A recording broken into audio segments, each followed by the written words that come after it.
Hello, I'm Kevin Watler, and this is your CMR Daily Buzz. The United States Federal Reserve approved a fourth consecutive three-quarter-point interest rate increase and signaled a potential change in how it will approach monetary policy to bring down inflation. In a well-telegraphed move that markets had been expecting for weeks, the central bank raised its short-term borrowing rate by 0.75 percentage point to a target range of 3.75% to 4%, the highest level since January 2008. The third missing teen has been located. Police say Jasmine Ebanks has been located and returned home safely. She was the last of 3 teens who didn't return home last week. The Royal Cayman Islands Police Service thanks the public for their assistance in this matter. The Workforce Opportunities and Residency Cayman, or WORC, is making changes to simplify its application process. It is removing the requirement to submit multiple medical records for those submitting work permits, permanent residency, Cayman status applications, temporary work permits, extensions, business visitors visas, and special economic zone applications. Effective December 1st, a medical declaration cover letter from a medical practitioner will be the document required for submission of applications. Caymanian pilot Anthony Hawkins-Schick flew his inaugural flight into Owen Roberts International Airport Wednesday morning as a first officer for Delta Airlines. He started with Delta earlier this year, but this was his first flight assignment to Cayman. The excitement of knowing that I was behind the controls of the aircraft and bringing these wonderful people here to our wonderful island.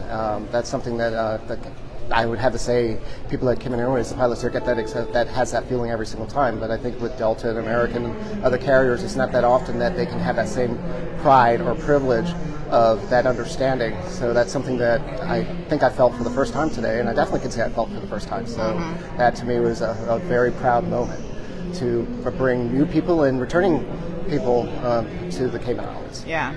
He flew from Atlanta to Grand Cayman. The Department of Environmental Health has resumed its cosmetology, hygiene, and safety training courses for hairdressers, barbers, tattoo and body piercing technicians, and others in the cosmetology industry. Registration is now open for the 2 training sessions to be held on November 17th and 24th at the Georgetown Public Library. Now for your CMR weather update. It's brought to you by WG Charters. Sunrise at 6:27. Intervals of clouds and sunshine when the temperature is at 86 degrees Fahrenheit and humidity at 75% like the forecast called for. It will feel around 97 degrees Fahrenheit. The winds east-northeast at 15 to 25 miles per hour, and then the sun sets at 5:50. At nighttime, the temperature falls to around 80 degrees Fahrenheit. Looking forward, getting back to hot days, warm nights with the possibility of brief showers. CMR weather updates are brought to you by WG Charters. They offer private boat trips for a great price, so we encourage you to support them. Stormwatch 2022 is brought to you by Home Gas, your propane experts before, during, and after the storm. 2 hurricanes formed on Wednesday, Martin, which is not impacting any land at this time, and Lisa, which is impacting Belize, Guatemala, Mexico, and also the coastal area of Honduras. Life-threatening flooding from Lisa is one of the largest concerns in the Yucatan Peninsula. Now for some regional and international news. The tourism sector will not be a direct priority for Grenada's government for the next 5 years, but the industry should benefit from the 6 priority areas the administration will be focusing on, said Prime Minister Dixon Mitchell on Monday. He told a town hall meeting that health and wellness, transforming the education sector with particular emphasis on youth and sports, agriculture, food security and the marine economy, physical and digital infrastructure, culture and creative economy, and energy transition and the environment will be the focus during his term in office, which began in June.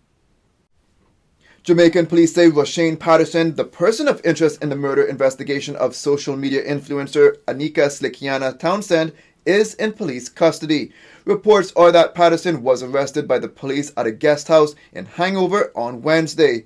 Roshane Patterson was identified as a person of interest after Townsend's body was found at a beach in St. James, October 21st. Several bloggers on social media have been calling for fans to keep dancehall artist Spice in their prayers as she allegedly suffered complications during cosmetic surgery in the Dominican Republic.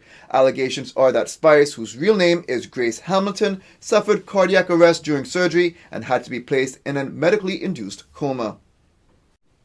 The Parkland school shooter was sentenced to life without parole Wednesday after families of his 17 slain victims spent 2 days berating him as evil, a coward, a monster, and a subhuman. The judge sentenced him to 17 life terms for the February 14, 2018 massacre at the Marjorie Stoneman Douglas High School in Fort Lauderdale and an additional 17 for the attempted murders for those he wounded. Again, I am ordering that all 34 counts of the indictment for each sentence is to run consecutive, that is, one after another. I'm ordering all mandatory court costs, all costs of prosecution. I'm ordering the costs of incarceration of the defendant by the Broward Sheriff's Office. I'm also imposing a public defender fee pursuant to Florida statute.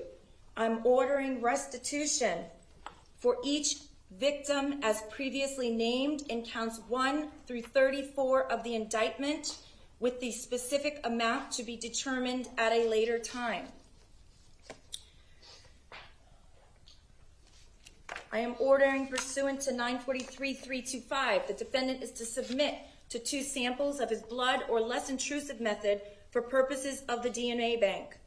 Mr. Cruz, you are remanded to the custody of the Department of Corrections to complete the mandatory life sentences imposed by the court. You have 30 days to appeal the judgment and sentence of the court. If you fail to appeal within the allotted time period, or you fail to contest the imposition of any of the fees or costs imposed during that 30-day period, you will waive said appeal. I am also granting the state's motion under the Florida equivalent of the Son of Sam law, which means, Mr. Cruz, you will not be able to benefit in any way as far as monies are concerned as to the crimes that you committed. In addition, I am going to order the Department of Corrections to garnish the commissary account of Mr. Cruz until all of restitution and costs of prosecution and costs of the Sheriff's Office are paid in full. That's it for now on the Daily Buzz. Thank you for joining me. Please stay safe and God bless.